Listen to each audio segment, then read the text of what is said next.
Hello, everybody. This is Ken Tucker. Welcome to this episode of the Marketing Guides for Small Businesses podcast. I'm Ken Tucker, as I said, with ChangeCape Web, and today I'm joined by Ian, Paul, Jen, and Dan. The topic we're going to be talking about today is another B word, and that's branding. Last week we talked about blogging as a B word. Today we're going to be talking about branding, and we're excited to have a couple of guests today. We're going to be talking with brand strategists and Root+River co-founders Emily and Justin, and they're also the co-authors of Rooting Up, Essays in Modern Branding. Welcome, guys. Thank you for having us. Thank you. Yeah, thanks so much. So the first thing, I wanted to just kind of get started here is ask you guys if you could just kind of explain your origin story first, and then also how did you come up with writing your book? Absolutely. So we first met 6 years ago. Seven. 7 years ago. I was the VP of Corporate Communication for a human behavioral research company, and Justin had worked with the company in the past through a mentor of his, and so we connected. He was a brand consultant. Obviously, I was in-house, and at the time, I was really trying to get my arms around that global brand and working to really distill what were a myriad of different ideas and product lines and services into this sort of cohesive truth.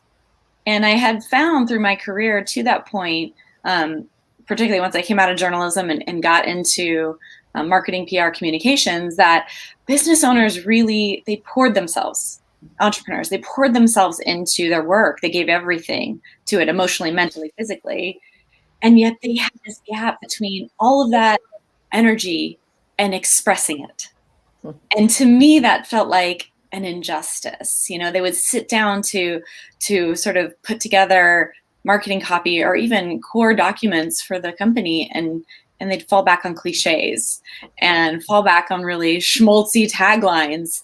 And so I was struggling with that myself. And Justin was really shaking up the world of branding with his ideas around brand. And so we had this meeting of the minds at this conference, and those two positions kind of came together, and we began doing work together for my company at the time.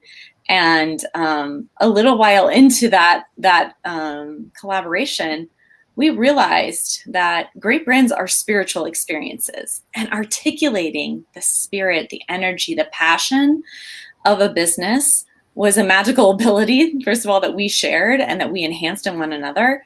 And then also making that magic real through the way that you told stories and the way that you formed language so that it could populate through the culture and engage the people inside of the organization, that was branding. And we wanted to bring what we now call intrinsic branding, that approach, to a larger market. And so Root+River was born from that idea. Okay, cool.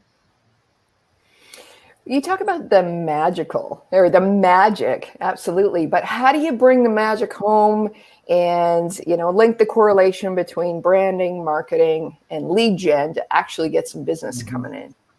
That's a great question. Well, we believe that the brands follow the same rules as in nature. They're agrarian and organic in their structure.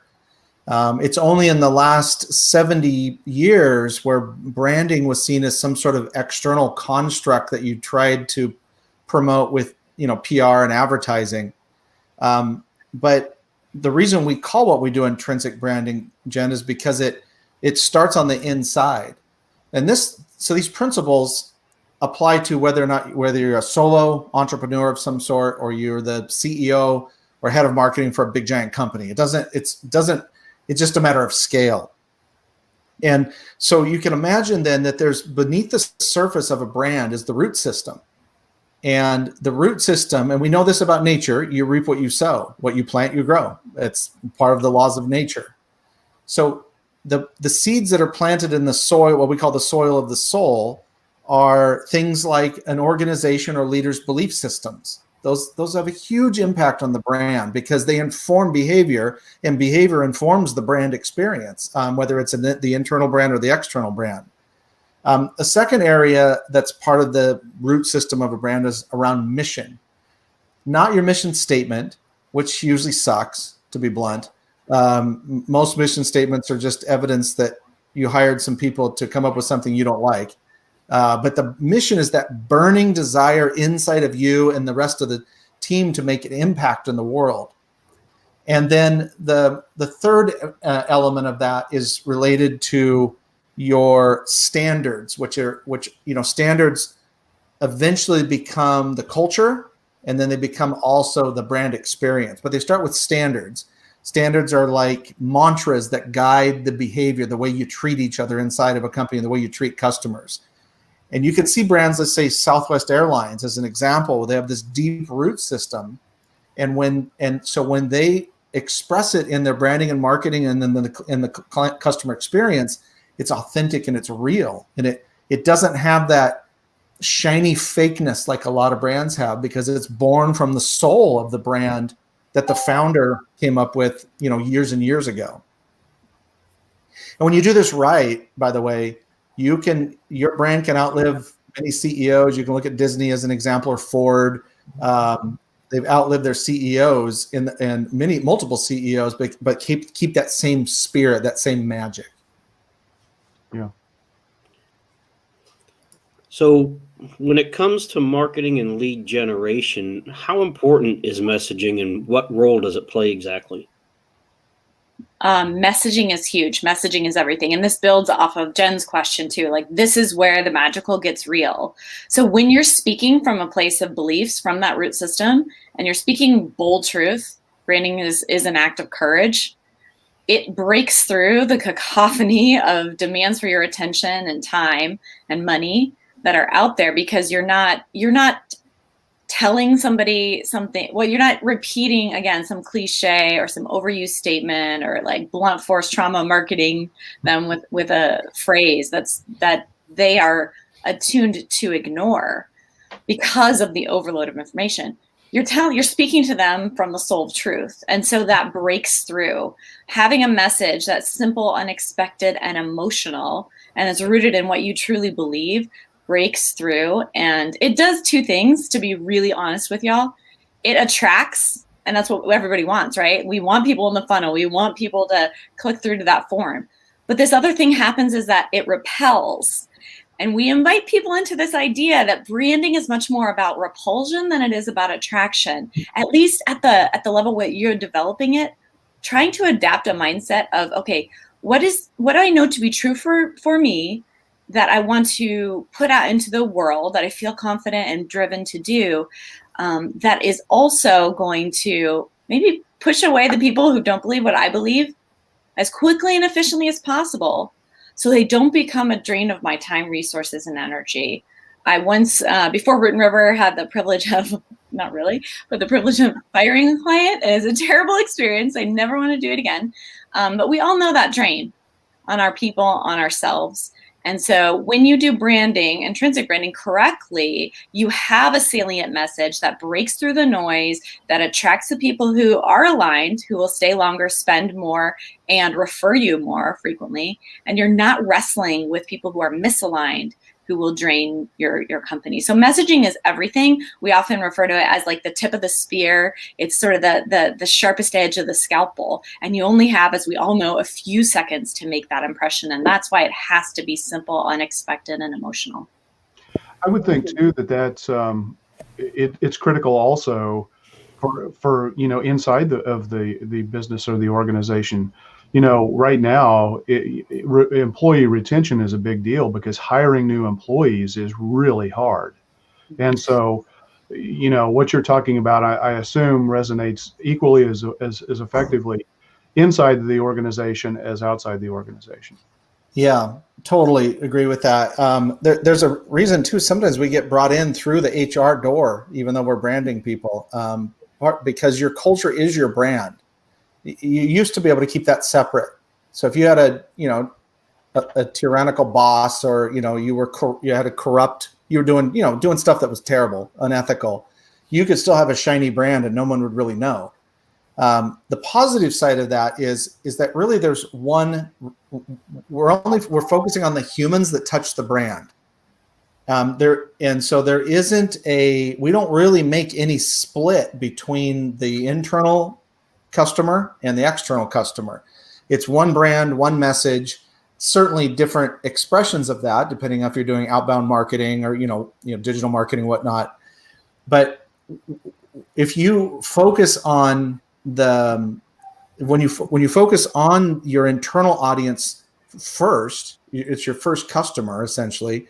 What happens then is it invokes what we say is that branding is not a department. Branding is a practice. We talk a lot with our clients about raising brand intelligence, and so that it's not about message discipline per se. It's more about the spirit of the brand being expressed in the daily conversations of the employees, the strategic partners, vendors, then obviously out to customers in the marketplace. And it's and I had one question, but now I'm going to make it a 2-part question because of that, because that's because you said something interesting there that I'm curious about, because I agree with you. I think there's living the truth of who you are as a brand. As we all know, sometimes that's easier said than done with some of these folks that you're talking to. We've all experienced that. So we know what's right, I guess, and then it's also, though, how do we get them to buy in? Because I agree with you. I think they should live their truth. I think they should have a certain personality. But how do you guys get them to, get on board with this extremely important idea that you have? It's everything to their brand. Are you finding that you have to do a lot of education, convincing, selling, pre-selling before you even get into this, to just sort of wrap their head around this? Because I think something that you just said is really important. Is I think sometimes people go, well, this is the brand me, and then this is the actual me. Like, I don't get that. Like, I personally don't get that at all. Like, I find it exhausting. Like, so I was curious about how you guys go about that, how your process is to help that medicine go down a little bit easier. Yeah, we find that exhausting too. But we practice what we preach. And so we are trying to repel the people who are not ready for that idea yet. I mean, they can consume, our content that we put out into the world. And that's really the way. We don't really sell. Anybody who is talking to us in a prospect conversation has already bought into the idea. And this is why intrinsic branding works. It's like, if you hear that great brands are spiritual experience, and you're like, no way, not for me. I want to have separation. I want to be divided, have a personal brand that's hidden away and totally separate from my brand, which I don't get either. And we're just like, yeah, no, you don't really come to us. There are lots of other options. And we have a warning label on our website. If you go to rootandriver.com, you'll see the warning label. We're not for everyone. And your brand is not for everyone. And we try to inspire and educate and offer. We believe that branding and marketing is really, and we take a hard line. Like, we're not here to coerce anyone. We're not here to practice blunt force trauma marketing. We're here to share our ideas. If it resonates and you feel like this is the practice for you, then great, let's have that conversation. But most people who are repelled by that idea, they kind of go off. Sometimes they do come back, and they realize after trying other things that that's not working for them, that has become a drain for them, and they want to integrate. But usually our clients find us at that integrative moment. Yeah. And if they don't, there's so many other options for them. And, as business owners, maybe that has made our business, again, it's cultivation, grow a little. We've been growing every year, but grow a little slower. But we're okay with that because of the alignment that we get with our clients and the referrals that come as a part of that buy-in. Yeah. No, I love that, because I think that's who you should many of us should be working with is the people who they already know that there's a problem. They may not know how to fix it or even what that problem looks like per se, but they know there's something that can't live another day. They got to fix something with what they've got going on. They're not sitting there like, tell me why I should do marketing. Like that's, Right. and so I love that. My question I was going to ask also though was, and this is a hard one for all of us, I think, is that dreaded ROI. The ROI. Well, tell me the ROI. How do you answer this kind of question when you're thinking about the ROI of a great brand? Where do you even begin with something like that? Well, I guess we begin as we would expect from our client's perspective. We refer to our client archetype as a defier, which is someone basically that's skeptical of formulas and doing things like everybody else. So we'd have a defiant response to that, which is not that there isn't ROI, not that it's not important, but we're measuring the wrong things.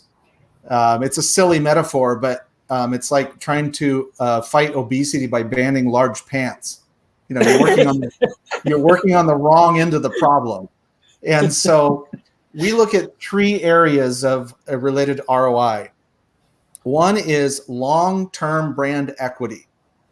And your brand equity is born of having a deep root system, having a message that's not a slogan that doesn't need to be swapped out every time you change ad agencies, but like this true message, this true doctrine that goes out into the world, and then a category to own. If you have those things, you are building long-term brand equity.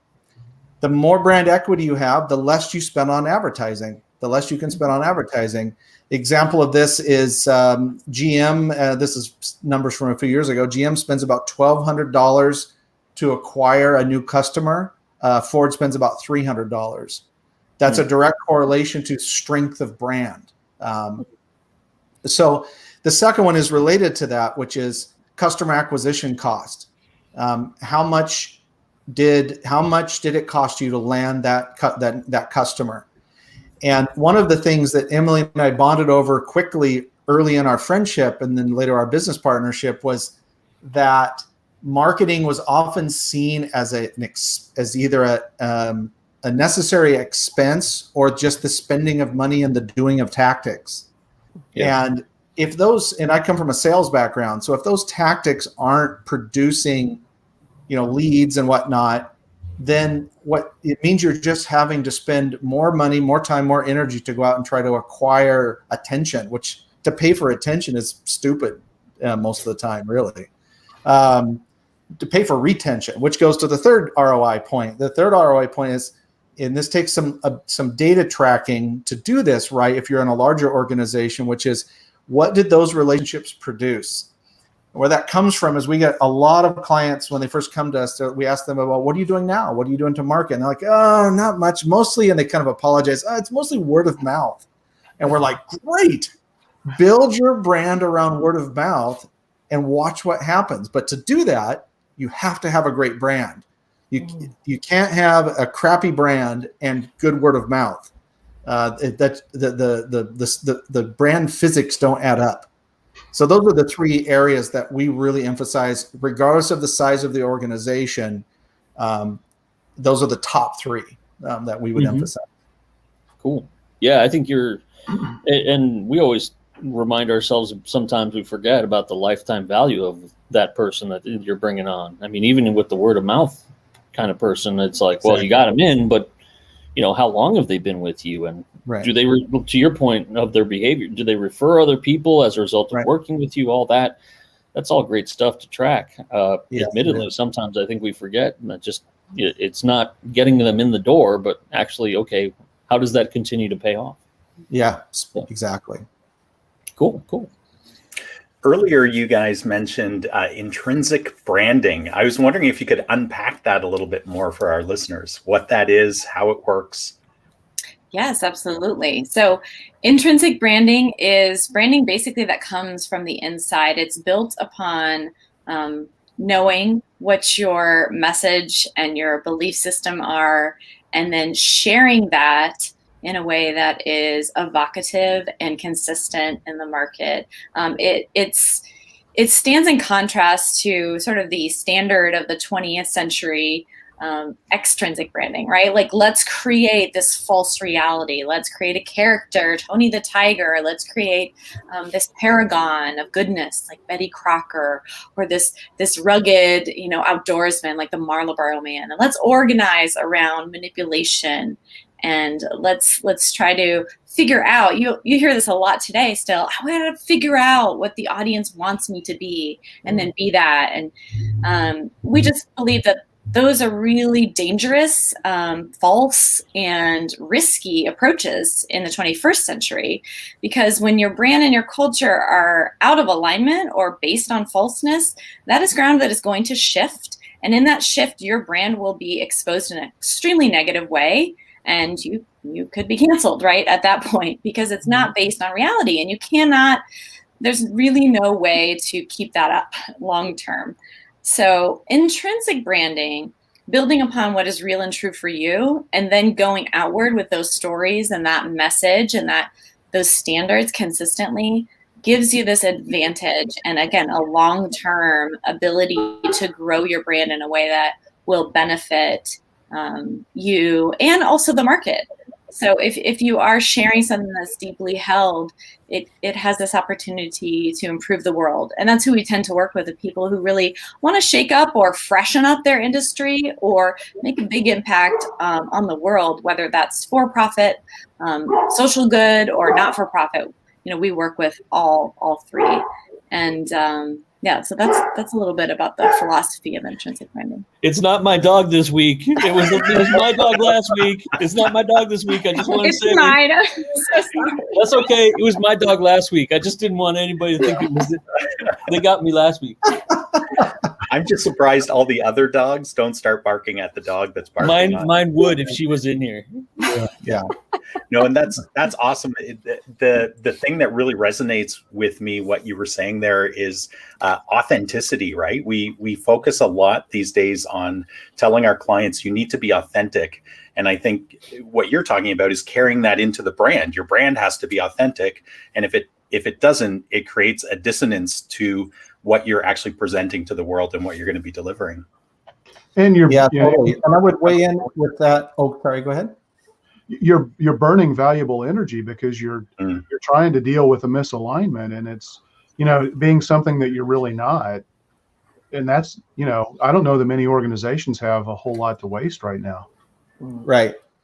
And you can look at it almost brands and businesses are just groups of people with a collective consciousness and a collective psychology. So you can put it in psychological terms, which is authenticity is the fruit or the outcome of being rooted in your core self, your true self.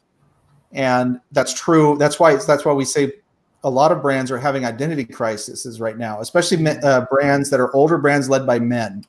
They just are struggling to understand how the modern world is working, and and so they hear being authentic, but most of them, to Emily's point earlier, most of those business owners or leaders live kind of a divided life. They have their work self and their home self, and they don't go together. Well, that's unsustainable, especially if you're going to do intrinsic branding. If you want to do extrinsic branding and spend a bunch of money on, that sort of external image control and all that, fine. We're not for you.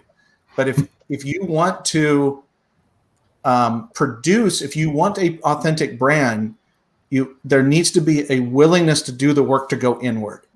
And that starts with the founder, CEO, head of marketing, but then the entire organization needs to do some soul checking to say, okay, who are we? What do we believe in? Why do we exist in the world? And then go from there. That's a holy grail, I think, to me, is like, if you can get these folks to buy in, I think that makes our job as good as it gets. Like it's so, you're right. It's so much harder when you're like trying to do this stuff in a bubble of, the working with one person or working with the marketing department. It's great and all, but like you said, when you can get some ambassadors on board throughout the organization that go, yeah, we are that. We can say that with a straight face. I think that's as good as it gets in our world. It doesn't happen all the time, but I think when it does, there's nothing better. I mean, maybe that's just me. Maybe my colleagues here don't care, but I just think it's the best. I mean, it's like, dang, this is why I do what I do. It was when that happens. So absolutely, yeah. I love how you open yourself up for us to say something entirely different, Dan. I agree with you. Let me agree with you today. Did you want me to start? Want me to do a repeat of last week? I'll get in your face. It's ironic though, and this kind of builds off of what you guys are kind of bantering about. But we, in our practice, you asked earlier how we do it. First of all, we're really collaborative. We do have our beliefs, our own beliefs and our own standards, but the process of branding is a collaborative act, and we're not prescriptive consultants that come in and tell you, okay, we did our research, this is what you need to say, and this is who you need to be. We come in as archaeologists, and I do think this mindset is helpful for everyone. Coming in with like curiosity of like, what do we already do? Like, what is the brand that already exists? And getting really curious about what it is, and then honing the language. And then we also do this thing where we encourage, one of our ground rules, we call them elements of trust, is there is no silent dissent in the space of creating the brand or uncovering the brand. And this is where most branding initiatives and organizations fail, is that someone sits at the table like this or like this, but has a different narrative going on in their head that they do not share until later, when they begin to undermine that endeavor. And so we make room for dissent. We think it's great. We encourage it. We welcome it. We dissent. Justin and I dissent with each other quite a bit. We have different perspectives, and that makes for a better result. So I think including all of that in the process of branding is very helpful, holding space for those kind of disagreements, and then also for the airing of grievances or the feats of strength, as we like to say, referencing Seinfeld. Like, part of doing brand work is it's emotional. And there may be people that say, you know what, that's not true of us. And we've been in sessions where someone says, we can't say that because that's not really true. And you can't brand around aspiration. Not entirely. It could be like 10% aspiration or maybe 20, but it can't be 80% aspirational, because now we're back into that manufactured reality zone. What do you do? So my question is, what is ethical branding? But if you want to back out of that a little bit, so what if you have a client that wants to be seen as, we're ethical, our supply chain, blah, blah, blah, and it is something that they aspire to? How would you tackle that situation? Yeah, thank you. Ethical branding is a term that I don't know that necessarily we came up with that idea, but it's been around a while. But as far as something that we think, and it really emerged from the initial lockdown with the pandemic and everything, and you started to see this very stark separation in the way that brands were communicating. Some were communicating as if nothing was going on. Some of them pivoted quickly to remind people of positive things. And, so this idea though is born of, it goes way back. It goes back to actually the 1920s, to Freud's nephew, who was the kind of the godfather of modern advertising and PR. And it was all around propaganda and the manipulation of fear, uncertainty, and doubt. And basically creating demand and an impression around that wasn't true in order to support a business model. So examples of that would be like, breakfast is the most important meal of the day. That was a PR campaign that he ran. Diamonds are forever. The use of roses as a sign of romantic love. All of that was manufactured. So when it comes to ethical branding, there's a very clear line. And it's this kind of inspired by Oprah, when one of her rules for living is don't add more darkness to the world. So there is a dark side to branding and marketing, and that is the manipulation of fear, uncertainty, and doubt, the manipulation of biases, the coercion to use comparison, insecurities, and whatnot to promote your brand. And then there's the light side, because branding is just a tool. It depends on the ethics of the human that is using the branding tool. And the light side of branding is inspiration, invitation, storytelling. And so you look at like a brand that's generally almost always on the light side would be a brand like Nike. Certainly they made their mistakes from an ethical standpoint, but they seem to have addressed them. But they've been behind social causes from the very beginning. They didn't suddenly just decide, well, this is good for the business, we're gonna do it. They've been behind social causes from the very beginning. Salesforce is another one like that. You see more on the unethical side is more related to a type of desperation in the marketplace because there's no differentiation. It's usually pretty harmless. It's usually done in the form of humor. I think of Liberty Mutual, and I can't believe somebody paid money at that company for those ads. They're not necessarily adding to the darkness of the world, but they are adding to the stupidity of the world. And if you're going to spend money to do marketing, add light, add hope, add inspiration, because the payoff is so much better than doing the opposite. Yeah. What if their human side, and this is not to challenge that whatsoever. It's really truly a question. What if their authentic side isn't on the light as much as it appears to be? And I'm not saying that's right or wrong, but yeah. I'm sure you guys have worked with some of these, where it's just who they are may not be in that aspirational place. What do you do with that? I'm sorry, I'm taking someone's question. I know. I don't mean to hog questions. I think when we say light, it doesn't mean, roses and flower, like rainbows and unicorns and everything's great. I think it means whole and complicated and dichotomous, because that is the human condition. I think it's more about reflecting what's real. And I mean, we do work with people who have those complexities, but that's really what makes people interested and interesting. And it's always reflected in the brand in some way.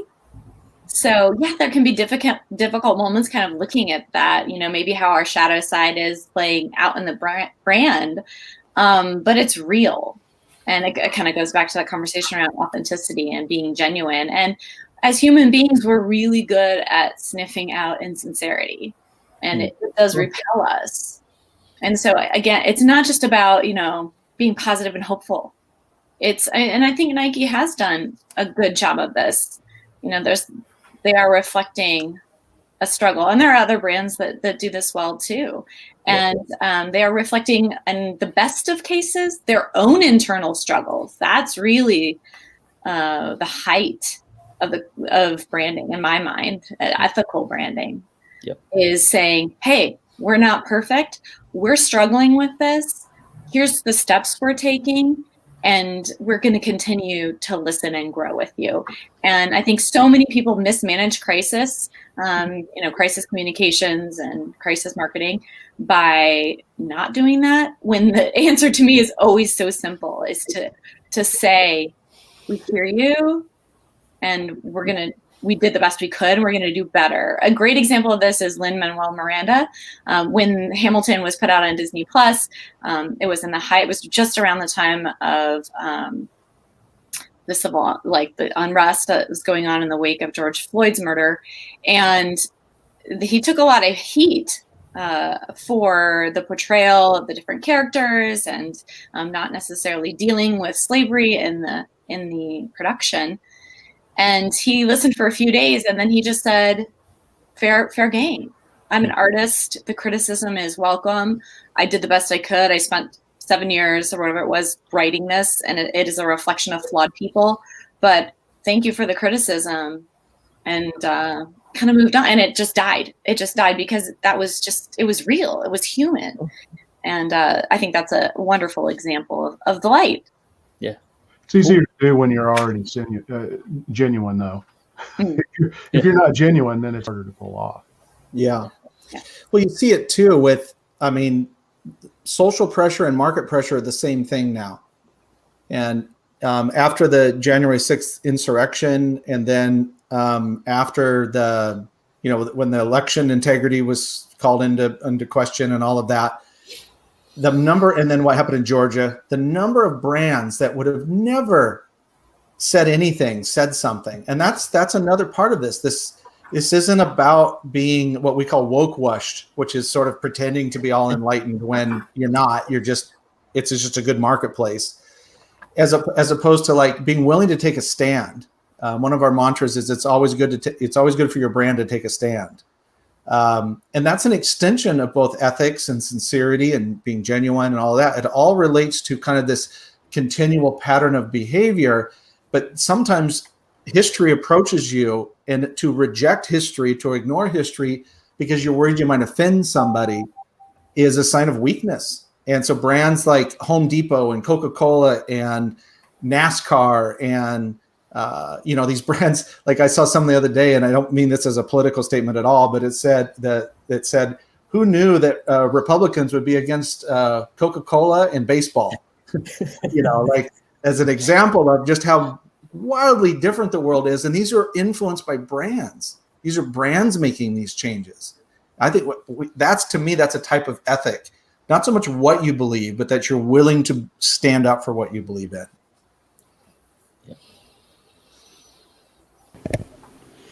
Well, we talked a lot about branding, how important it is, what it does. But what if you have someone that hasn't really put any time and effort into creating a brand yet? Mm-hmm. Where would they start? Great question. So I think they start by setting aside time and space to dig into that soil of soul that we mentioned earlier. And again, I always recommend taking that observer's point of view. So that's one. You take an observer's point of view on yourself and try to get real with, what are my deep beliefs? Like, what is powering me to take these steps, to take this risk, to become an entrepreneur, to start sharing my brand with the world? The second thing that you need to do is to suspend your disbelief. In other words, we all sort of have this hardwired, I think it's societally influenced and also evolutionarily influenced, our impulse to say, well, I'm not special. Like, it's just me. Nothing really makes me that different.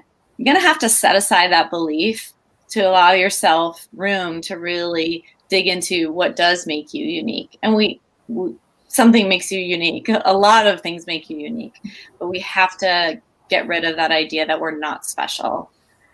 And then finally, it's about a process of refinement and integration. So once you do have a few, and we work with our clients to help them define 5 core beliefs, and then from those we build standards. So if you can get to 3 or 5 core beliefs, that's wonderful. And you can define those, we kind of narrow them down to one word. You can define those in your own way. They don't have to necessarily take on a traditional meaning, but maybe starting with like attaching stories of how you lived out that belief is a really good place to begin. And maybe there's stories about how that belief has informed the creation of this business or the desire to develop your brand.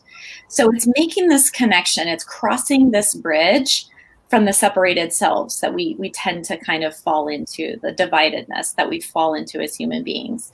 It's weaving through, like, no, I believe in beauty, and that's why I want my brand to be really artful. And so now you can take that idea and say, okay, well, if it needs to be artful, do I want to partner with an artist to help me draw some custom Instagram tiles that are going to be colors that I think are beautiful? And so now we have this through line based off just some simple time set aside to begin self-inquiry. That's awesome. And it kind of leads into one thing I've been thinking as you guys have been talking is it's very organic. It's very natural. A lot of the stuff, a lot of the phrases you're using, which is awesome to hear. It's actually, oftentimes marketing can, people use lots of acronyms, lots of scientific jargon, which has its place, of course. But one of the terms that I've heard you guys say is humanistic marketing. And what does that mean? And maybe you can talk to our listeners a little bit about what that means and how that applies to their business. Yeah, we love that. We love that term because it speaks to the behavior. So you can look at ethical branding speaks to the intention. Humanistic marketing speaks to the behavior, the activities. And it's pretty simple. It's the marketing version of the golden rule, which is do not market unto others the way you would not like to be marketed to. And it's a gut check though, because of the pressure of if you're a CRO or you're a CMO or you're on, that pressure to produce results, it's easy to make the human an abstract. And when you make the human an abstract, this is why we ban the term target audience from our lexicon, because nobody wants to be a target. Also, demographic data is mostly useless when it comes to branding and marketing. As far as bigger strategies, it's great for like targeted strategies, but somewhat useless from an overarching strategy. And so humanistic marketing is remembering that we're talking to people, and that communicating with a sense of consistency, simplicity, sincerity, being artful in your intention. Don't use stock photography. Don't use, don't use, as Emily used the term earlier, blunt force trauma marketing, where you're basically beating them into submission through, click funnels and email chains and all that stuff. Not that those are necessarily bad. It's just that inhumane marketing is abusive to the relationship with the marketplace, with the audience. Another one is don't gaslight people. Humanistic marketing is honoring the humanity of the people you're marketing to. So don't manipulate them into buying something they don't need. And you can still sell. I mean, you can still preach. You can still pitch even. But when you remember that it's a human you're talking to, and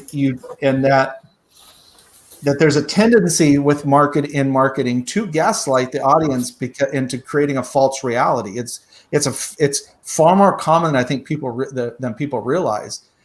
And again, I go back to this is sort of the forgive them for they know not what they do. There's an element of this that marketing leaders feel that pressure, and a lot of this is subconscious. They're not necessarily thinking, all right, here's a group of people we're going to go manipulate. It's pause and think about the human. And then the final thought here on this is, if you don't believe it, they're not going to believe it. When you read your marketing copy, you look at your ad, your video, your ad, whatever, and you look at that and your own BS detector goes off, then it's going to go off in the marketplace. You're sort of the first receiver of that, and how you feel about it, whether you're enthused about it or meh about it, is pretty much what the market's going to respond to as well. I love it. And just to something that you said there really resonates with me again. And that's just when you manipulate prospects and they become clients, you reap what you sow, right? They're not going to be your best clients or customers because they know, like once they get in there, they know they're not a perfect fit.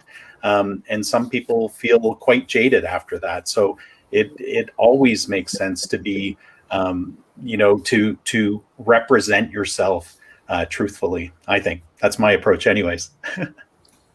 That's because you're Canadian. It might have something to do with it, but I don't think that. I'm just kidding. It's funny how Americans, we like to be like, oh, are you Canadian? That we're like, oh, that'd be great. But you ask a Canadian if they're American, that's super offensive because you go the other way. We have family on both sides. It's okay. We understand each other. You guys have, I wanted to ask you, you have a community called Being Marketers, and I thought maybe you'd like to tell folks a little bit about that. Well, thank you. Yes. We love our community. It's a source of joy for me. Being Marketers is a place where you can come to practice and be inspired by others who are practicing ethical and soulful branding at the same time. So in the community, we have weekly brand bears, which are these small and spicy, I call them little things that you can do to build your brand every week. We have community members that are CMOs. We have community members that lead large brands. We have community members that are solopreneurs, founders, people just starting out. but they're all coalescing around this idea of branding and marketing from a ethical and soulful place.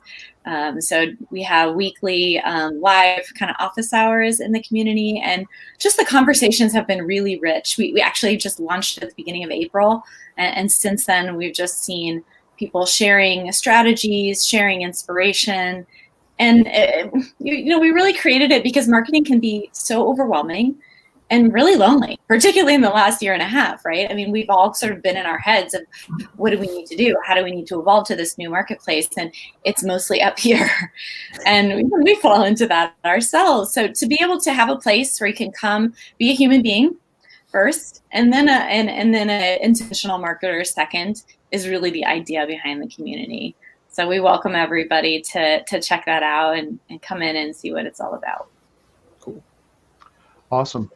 You talk about modern day branding that requires a balance and recognizes the collective power of duality. So what do you mean by that? Can you explain that a little bit more? Yeah, this goes to this idea and Emily already touched on this, is that we're dichotomous creatures. And this is why we say great brands are spiritual experiences, is that, to put it in very simple terms, we're sort of half animal, half spiritual. We're the only creatures that can witness their own evolution. We're the only creatures that seem to have various levels of consciousness. We're the only creatures that have some level of free choice. Not, there's certainly animalistic parts of ourselves that are unconscious, but there's something different there. And what has happened is really over the last, if you look at it from a historical perspective, over the last 1,500 years, all of society, especially in Western cultures, have been encouraged to sort of be separate, to be split, to hide parts of yourself. And you think, well, what in the world does that have to do with branding? Well, the illusion begins with the separation. That's when the tendency is, I see myself as this type of person. This is an image that I put on because I want to look a certain way.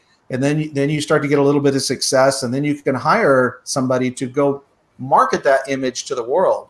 But it was never real to begin with. So understanding that we're dichotomous and that humans are messy and we make mistakes, and part of the joy is the mess. The part of part of what makes sincerity and authenticity work is showing a bit of the mess, showing the things that didn't work, showing admitting to the mistakes that have been made. And then I think there's another element to this too, which is you really do have to match your brand and your language in particular to the level of consciousness of your audience. And by level of consciousness, I don't mean necessarily like a woo-woo term for it. I mean like Maslow's hierarchy, is that if your brand is trying to reach and serve people that are maybe in the upper end of Maslow's hierarchy around like self-actualization or a higher level of consciousness, it's an entirely different approach to the marketplace than people that are maybe in more survival mode or acceptance mode. It's taking into the equation that we're all the same in many ways as humans, but we're all also very different. And wherever you can bring a sense of connection and intimacy to your brand, you benefit. Everyone benefits when you do that. Yeah, that's awesome. I mean, we were talking, I don't know, 3 or 4 episodes ago about the elements of value pyramid that was in the Harvard Business Review a few years ago, which really kind of maps back to Maslow's hierarchy of needs. And so that's a great point. Guys, thanks so much. We're coming up on our time limit, but I've really enjoyed the conversation. I've got on the screen here the best ways that folks could get a hold of you guys, but I want to give you guys the last word. Is there anything else you want to leave our audience with, or what are the preferred ways that you prefer to hear from people and start to engage? Thank you for sharing those. We invite people to visit the website, and there's a page about being marketers if you're interested in the community. You can get our book on Amazon. Again, it's called Rooting Up, Essays on Modern Branding. And that's a great place to start too if you want to know more. Also on our blog, which is called Musings, we just have a ton of free content there. So please take advantage of everything that is available to you as a resource. And I just would say that I appreciated all your questions and the conversations so much. And just just to try to maybe look at your life a little bit and look at your work and see any divisions that are in there. We're certainly not perfect. We all have those divisions, and not see it as a diagnosis of something bad, but as something that is interesting. It's a little bit of the wabi-sabi, that the broken parts are the interesting parts of the brand, and maybe look at how you can share a little bit of those if you're ready to kind of do a brand dare for yourself. How can you share something that's maybe in the crack? That would be my little challenge for your audience. Cool. Love that. All right. Thanks so much, guys. Thank you. We'll talk to you soon. Awesome. Great questions. Great interaction. I love your format. It was fun. So thank you for having us on. Thank you. Absolutely. All right.